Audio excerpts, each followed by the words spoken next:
Olá pessoal, sejam bem-vindos aí a mais uma videoaula do mini curso de Introdução à Manipulação de Textos com R. Essa aqui é a nossa terceira aula, na verdade é o quarto vídeo, né, mas é a terceira aula. E acho que como vocês podem poder observar aí, eu vou fazer essa aula um pouquinho diferente, porque eu já tinha gravado ela antes, do mesmo jeito que eu tinha gravado as outras, né, fazendo junto aqui. Mas quando eu gravei, depois quando eu fui assistir a aula de novo para dar uma conferida, eu vi que eu tive um problema com o áudio, né? O áudio estava um pouquinho ruim, né? Ele estava indo e voltando, então eu achei melhor regravar. E aí eu vou seguir daqui mesmo, né? Aproveitar que está um script pronto aqui, eu vou passar por ele aqui explicando tudo direitinho para vocês. Junto com essa aula, eu vou deixar um arquivo de texto, certo? De uma introdução de um livro, né? A gente só vai usar ele como exemplo aqui para estar trabalhando. Nessa aula aqui eu vou mostrar um pouco para vocês como seria essa manipulação de texto na prática, né? Então, vamos lá. Bom, a gente tem o arquivo lá e se vocês fizeram tudo direitinho lá, desde a primeira aula, se vocês estão usando ainda o mesmo script, né? Desde da primeira... Script não, perdão, o mesmo projeto.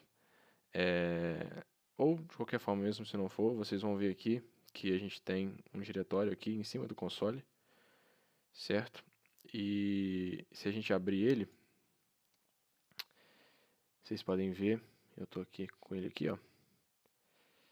Tá aqui, minicurso, aí minicurso underline, certo?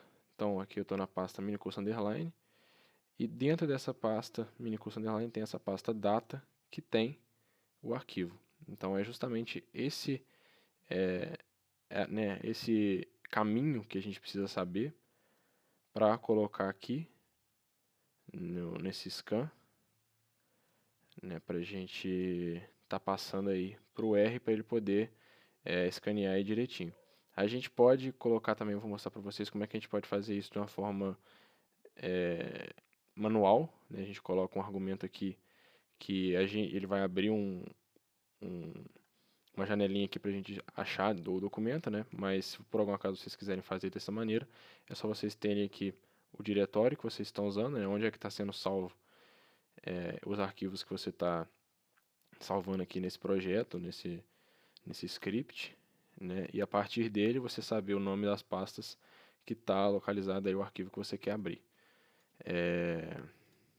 Então aqui, como eu já disse, estava no mini curso, underline, aí dentro dele estava o data e o nome do arquivo é esse aqui, né? Então a gente vai colocar aqui scan, aí entrar nessa pasta data e selecionar esse arquivo aqui. Se a gente der Ctrl Enter aqui, vocês podem ver que ele vai atribuir aí todo aquele arquivo de texto, né, para essa variável texto como um caractere, certo? E separando a cada espaço, né, esse barra N aqui na verdade é a quebra de linha, né, que a gente pode olhar aqui nas regex, aqui ó, se a gente olhar o barra N é uma nova linha, né, então a cada nova linha que aparecer para a gente ele vai estar colocando, né, como um novo objeto. Então aqui a gente tem 333 linhas, teoricamente. Para a gente fazer isso de forma manual, é só a gente colocar aqui esse argumento, file choose, que a gente dá Ctrl Enter aqui, ele vai abrir isso para a gente simplesmente vem aqui e pronto, certo? Mesma coisa. Aí se for por algum acaso não estiver aqui, você pode vir aqui procurar em outros diretórios, aqui, outras pastas que você tem, né? Mas eu recomendo deixar aqui para você não ter que ficar fazendo isso toda hora, né? Se você estiver usando um projeto único aí. Então eu vou voltar aqui. Bom, feito isso, a gente pegou esse arquivo de texto como um caractere, separou a cada nova linha e armazenou na variável texto. Eu vou pegar essa variável texto e eu vou fazer isso aqui, eu vou colar todas essa variável texto e a cada objeto dessa variável, né, entre eles eu vou colocar um espaço, certo? Então vocês podem ver que a variável texto2 aqui, ela só tem aqui, ó, comprimento da variável texto, né? Como ela fez a quebra ali a cada linha, ela tem 333 objetos, né? O comprimento dela é esse. A gente juntou todos esses 333 objetos com essa função aqui, paste, né? Então a gente juntou o texto e a cada objeto a gente botou um espaço entre eles, né? Então a gente foi juntando e meio que colando e botando um espaço na frente e colando esses objetos aqui, juntando eles em uma variável só. Então a gente tem aqui que o comprimento da variável texto2 é 1, justamente por causa disso. Se a gente reparar aqui, se a gente colocar aqui texto2, vocês podem ver que tem um monte de espaço duplo aqui, porque é justamente essa quebra de linha e mais esse espaço que a gente colocou aqui, certo? Bom, agora o que a gente vai fazer para continuar a nossa análise, né? Vocês devem saber que quando a gente coloca, por exemplo, o computador ele diferencia letras maiúsculas e minúsculas. Então, por exemplo, se a gente quiser analisar a quantidade de palavras hábito, por exemplo, se tiver palavra hábito com H maiúsculo ou H minúsculo, a gente vai ter que colocar essas duas variações, né, porque o computador vai diferenciar o H minúsculo do H maiúsculo, então isso gera um certo vai gastar um pouco mais de tempo, né, para a gente estar fazendo isso. Então o que a gente faz aqui com essa função toLower aqui, a gente vai botar esse texto2 nela e basicamente o que ela vai fazer vai ser pegar toda letra maiúscula que tiver e transformá-la para minúscula para ficar mais fácil para a gente estar manipulando o texto aí, certo? Então se a gente colocar aqui texto2, a gente pode ver aqui que tem um nem aqui, por exemplo, que tem uma letra maiúscula. Se a gente colocar o texto min que a gente criou agora, cadê? Tá vendo? Depois de ponto aqui não tem, né? O nem sempre aqui agora está minúsculo, porque essa função faz justamente isso, de transformar toda letra maiúscula em minúscula. Bom, agora a gente vai pegar e vai... Aqui eu tenho que mudar aqui porque eu estava fazendo um teste aqui, mas aqui é isso aqui. O que a gente vai fazer aqui agora, a gente vai usar essa função aqui, str split. O que ela faz? Ela separa elementos de um vetor de caracteres, então é isso que a gente vai fazer. Então a gente vai pegar o vetor do texto minúsculo e vai separar a cada... Vamos ver qual que é essa aqui, né? No caso, essa aqui é todo palavra que não é... Todo caractere que não é relacionado com palavras, né? Entre aspas, vamos dizer assim. Cadê? Tá aqui. Aqui, ó. Caracteres não palavra, né? Traduzindo aí ao pé da letra, né? Então, se tiver algum ponto aí, vocês podem pensar assim, por que a gente pode colocar espaço? Porque se por algum acaso a gente entra aí naquela questão de a gente ter que colocar várias variações da palavra, né? Por exemplo, se tiver uma palavra hábito, por exemplo, e um ponto no final, ela vai pegar o hábito, ponto, e depois vai separar, né? Se tiver um hábito, uma interrogação, ela vai pegar o hábito, interrogação e vai separar. Se a gente pegar essa palavra, esse W aqui, ele não vai pegar esse espaço não, esse ponto, certo? Diferente se a gente tivesse colocado espaço. O espaço ia colocar junto com a palavra alguma pontuação ali, um ponto de interrogação, exclamação, ponto final que seja, junto com aquela palavra, o que ia dificultar a gente estar manipulando ela aí, e que a gente ia gastar um tempinho a mais aí para colocar tudo, e às vezes podia até dar errado. Então se a gente colocar isso aqui, a gente elimina esses pontos, a gente fica só com as palavras do texto. Feito isso, vocês podem ver aqui que o que essa função faz.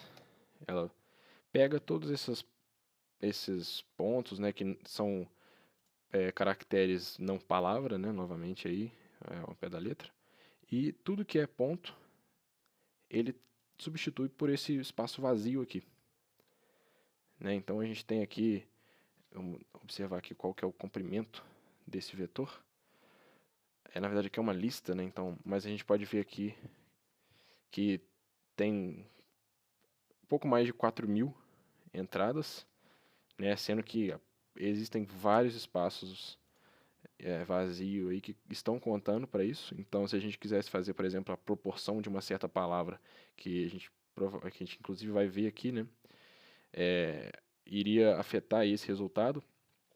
porque esse espaço aqui, obviamente, não conta como uma palavra, mas ele está ocupando um espaço aqui dentro desse vetor. Então, o que a gente vai fazer? A gente vai, primeiro, né, isso aqui é uma lista, né, essa função aqui transforma esse vetor aqui em uma lista, então se a gente colocar aqui a classe do palavras texto, é uma lista, né, então a gente não consegue, é um pouco mais difícil a gente manipular isso, então o que a gente vai fazer? A gente vai tirar, tirar desse formato de lista e vai botar em um formato de vetor, basicamente é o que essa função faz. Então a gente vai colocar essas palavras texto, vai tirar elas do formato de lista e vai colocar ela numa nova variável chamada vet palavras texto, né, que justamente é um vetor com todas essas palavras. E agora fica bem mais fácil a gente manipular aí. Então novamente a gente tem aqui vários espaços, né, em branco. Se a gente colocar aqui agora, a gente consegue ver qual é o comprimento. Né, então a gente tem 4.123 objetos aqui, sendo que, né, temos vários espaços vazios aí que estão ocupando espaço aí, que estão atrapalhando aí o nosso texto. Então o que a gente vai fazer é a gente vai primeiro identificar quais são esses espaços em branco, né, aonde eles estão posicionados. Essa função which faz justamente isso. Ela vai pegar aqui a posição deles no vetor. Então tudo isso aqui na verdade isso aqui não é, né? Desculpa, porque aqui está which, ela vai pegar a posição nesse vetor aqui das palavras que não são vazio. Então esse interrogação, essa exclamação igual é que não é, certo? É o que a gente coloca como negação aí. Se a gente tivesse colocado um igual duplo, aí ele ia pegar pra gente todos os espaços em branco do texto. Tá vendo? Então, tudo isso aqui é espaço em branco. A gente tem aí 857 espaços em branco, então bastante coisa. Né? Mas como a gente quer os espaços que não são branco, a gente quer as palavras, a gente vai usar aí essa negação aqui para pegar todas as palavras, né, a posição das palavras desse vetor que não são espaços em branco. Então a gente vai armazenar eles nessa variável aqui. E agora a gente vai pegar esse vetor aqui, que contém as palavras em branco, né, e a gente vai pegar essas posições que a gente armazenou aqui das palavras que não são vazio, né, não são espaços em branco, e vai passar para um novo vetor. Então, agora a gente pode ver, vamos comparar aqui, a gente tinha lá que o comprimento daquele vetor era de 4.123. Se a gente pegar agora o novo vetor, ele tem 3.266, então quase 1.000 espaços aí que a gente desocupou nesse vetor. Então agora, vamos partir aqui. Teoricamente, nosso vetor já está pronto, né? Já está tudo certinho aqui. Nesse caso aqui, a gente pode dar uma analisada aqui, que tem algumas palavras. Isso aqui já é do texto, tá? Eu não peguei esse texto aqui de nenhuma fonte oficial. Eu achei na internet mesmo, mas é até bom para a gente para mostrar aí como é que a gente filtraria algumas palavras aí que a gente não seriam fáceis de analisar. Então pode ver aqui que tem Comennoviara, que eu não sei nem o que seria isso. Também tem dígitos, que também não são interessantes. Tem algumas palavras que eu não faço a mínima ideia do que significam. Então o que a gente vai fazer aqui, depois, né, a gente vai ter que filtrar isso. Mas no caso, isso aqui vai ficar como exercício, né? Se não me engano, acho que nos exercícios a gente vai conseguir, vocês vão ter que filtrar aí essas palavras, mas é coisa bem tranquila. Se vocês já fizeram os exercícios aí da segunda aula, vai ser bem tranquilo. Bom, continuando aqui, a gente parou aqui, né? Então, vamos supor que, por exemplo, a gente queira todas as posições aqui desse vetor que tem a palavra hábito. Então, se a gente pegar essa função aqui, né? Novamente, a gente vai pegar dentro do vetor de palavras que a gente tem aqui, a chave. Se a gente abrir chaves, a gente coloca a posição. Então, se a gente colocar aqui vet, palavras texto 1, ele vai pegar a primeira palavra que tem nesse vetor, que é a palavra A, né, a letra A no caso. Se a gente colocar 12, vai pegar a 12ª palavra e assim por diante. Então o que a gente vai ter aqui, a gente vai pegar esse vetor aqui e vai pegar, usando essa função do grep, que a gente já viu na última aula, que retorna as posições. Então a gente vai pegar as posições que contém a palavra hábito, né, esse padrão hábito, dentro desse vetor, nesse vetor aqui. Então, basicamente, a gente vai ter aqui todas as variações de palavra hábito que existem no texto. Então tem hábito e hábitos, e isso aqui também que eu não faço a mínima ideia do que seria. É mais um erro aí de digitação aqui nesse texto, mas enfim, isso aqui seriam as variações, né? São poucas, porque não tem muito que variar com essa base aqui, mas acho que dá para entender a ideia. Se fosse um verbo, por exemplo, né, teria aqui diversas variações. É só uma ideia do que dá para fazer aí. Pegar aqui hábito 2, que basicamente é isso aqui, né? Que a gente fez. A gente pegou essas posições, né, desse vetor aqui e está armazenando nessa variável aqui, no hábito aqui. E a gente pode, por exemplo, ter o comprimento, né, tanto de um quanto do outro, mas vamos ver quantas palavras hábito existem no texto, aí as variações dela. A gente tem 47, né, palavras e variações de palavras hábito aí, né, distribuídas aí no texto. Aqui, se a gente fizer isso aqui, a gente vai ter, no caso ali, aqui eu vou explicar para você direitinho o que é isso aqui. Vamos olhar aqui a documentação dessa função. Basicamente, ela vai replicar elementos de vetores e listas. Então, aqui a gente pegou a posição, né, de onde estariam as palavras hábito nesse vetor aqui, né, nas palavras do texto. Então a gente tem a posição delas todas armazenadas aqui. E aqui o que a gente fez, a gente basicamente a gente colocou NA, que é um vazio, né, como teoricamente o computador representa um espaço vazio na memória aqui, né, dos vetores. Então a gente deixou o vetor todo vazio, né? A gente colocou aqui o que a gente quer replicar. No caso a gente vai replicar o vazio e quantas vezes, no caso a gente vai colocar a quantidade igual ao comprimento desse vetor.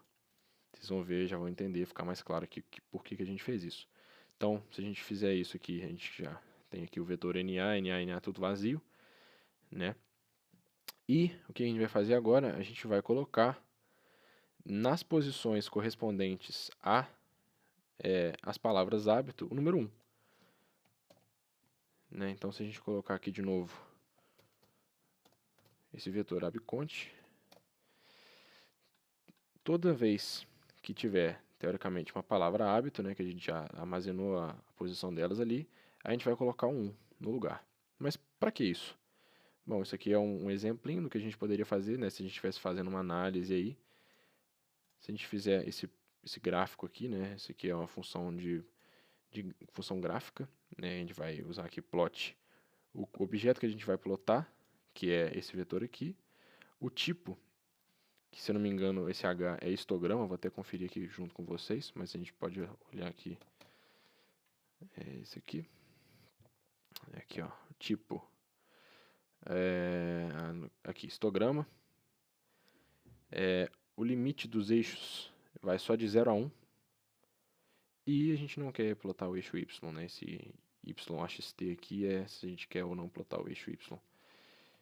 Então, no caso aqui a gente pode ver a distribuição dessas palavras ao longo do texto. Então a gente pode ver aqui que, teoricamente, aqui dos 50% até os 75% ali, né, olhando rapidamente aqui, a gente pode ver que tem uma maior concentração de palavras hábito nesse texto aqui.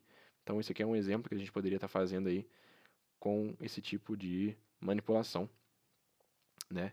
Se por algum acaso também a gente quisesse saber a proporção de palavras e variações de hábito, das palavras hábito no texto, a gente pode simplesmente usar aqui a função de comprimento, né? Então a gente pega quantas palavras hábito a gente tem no texto e divide pela quantidade do texto, né? A quantidade total de palavras aí do texto, então a gente tem uma proporção aí de quase 1%. Então, praticamente a cada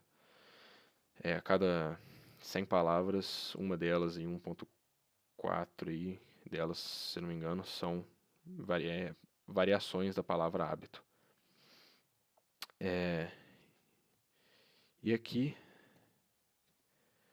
isso aqui é inclusive uma diquinha aí para o exercício. Isso aqui provavelmente estava aqui porque eu estava fazendo o exercício, estava dando uma conferida, mas aqui já fica como uma diquinha aqui. Isso aqui eu não vou explicar o que é, vocês vão ter que descobrir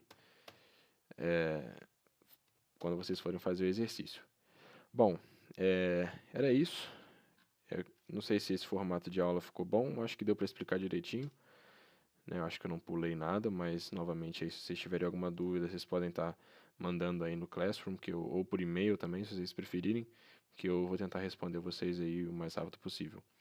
Então é isso, pessoal. Forte abraço. Até a próxima.